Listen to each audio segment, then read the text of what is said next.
കാര്യം ഞാനൊരു സ്വപ്നം കണ്ടു. എന്ത് സ്വപ്നം? അല്ല, ഒരു കുഴപ്പമില്ലാത്തൊരു നല്ല സ്വപ്നമാണ് കണ്ടത്. കേരളത്തിലെ യുവാക്കൾക്ക് ഇനി ധൈര്യമായിട്ട് സ്വപ്നം കാണാമല്ലോ.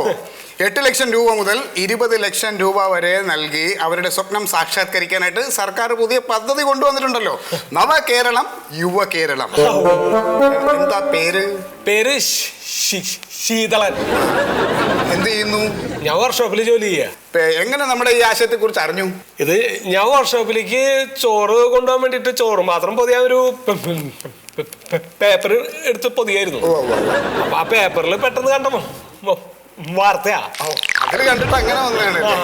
ഇനി എന്താണ് ശീതളൻ കണ്ട സ്വപ്നം? അത് കൃത്യമായിട്ട് എവിടെ വെച്ച്, എങ്ങനെ, എപ്പോ, ആ ആശയങ്ങൾ മുഴുവനും ഇങ്ങോട്ട് വ്യക്തമാക്കണം. നമ്മളൊരു 10-15 പേര് ജോലി ചെയ്യണ ഒരു വർക്ക്ഷോപ്പ്. 15 പേര്?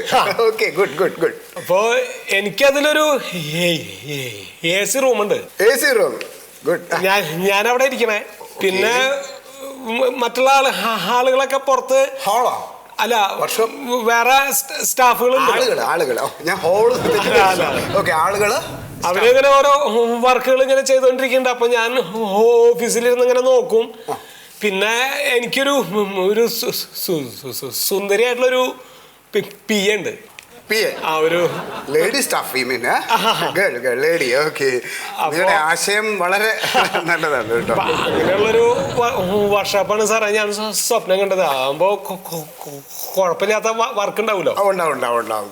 ഏതായാലും നിങ്ങളുടെ ആശയം സാക്ഷാത്കരിക്കാൻ പോവുകയാണ്. ആപ്ലിക്കേഷൻ തരും.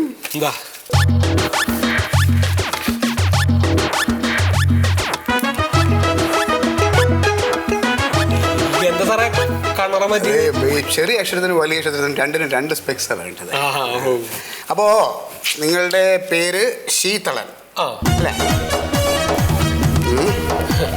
ശീതളൻ, നിങ്ങൾ ആദ്യഘട്ട പരീക്ഷ പാസ്സായി കഴിഞ്ഞു. പരീക്ഷ കഴിഞ്ഞപ്പോ നമ്മൾ തമ്മിൽ സംസാരിച്ചല്ലോ, അതൊരു പരീക്ഷയായിരുന്നു. അതെ. അപ്പോ നിങ്ങളുടെ തൊഴിലിനും ആശയത്തിനും 2-നും ഞാനിവിടെ മാർക്ക് ഇട്ടിട്ടുണ്ട്. നിങ്ങളുടെ തൊഴിലിന് നിങ്ങൾക്ക് 25-ൽ 23 മാർക്ക് ലഭിച്ചിട്ടുണ്ട്. എനിക്കോ? അതെ. ആശയത്തിന് 25-ൽ 24 മാർക്ക് ലഭിച്ചിട്ടുണ്ട്. അങ്ങനെ ടോട്ടൽ 50-ന് 47 മാർക്ക് ശീതളിന് ലഭിച്ചിട്ടുണ്ട്. ആദ്യമായിട്ടാ സാറേ ഇങ്ങനെ ഒരു മാർക്കൊക്കെ എനിക്ക് കിട്ടുന്നു കേട്ടോ. ഞാൻ ഒന്ന് ഫോൺ ചെയ്യട്ടെ സാറേ. ആർക്ക്? എന്റെ വർക്ക്ഷോപ്പിന്റെ ഓണറിന്. ഗുരുത്വം വേണം. നല്ലതാ. വിളിച്ചോ. ഞാനേ ഒരു വർക്ക്ഷോപ്പ് തുടങ്ങുന്നു വെല്ലുവിളിച്ചിട്ട് തന്നെയാണ് വന്നതേ. ഇനിയിപ്പോ ഉറപ്പായില്ലോ? അല്ല, അങ്ങനെയാണെങ്കിൽ വിളിക്കണ്ട കേട്ടോ. കാരണം ഇനി ആ 2 സെക്ഷനിൽ 2 പരീക്ഷ കൂടിയുണ്ട്. അതുകൂടി പാസ്സായാലേ നമ്മുടെ കാര്യങ്ങൾ ഇവിടുന്ന് മുന്നോട്ട് പോവുള്ളൂ.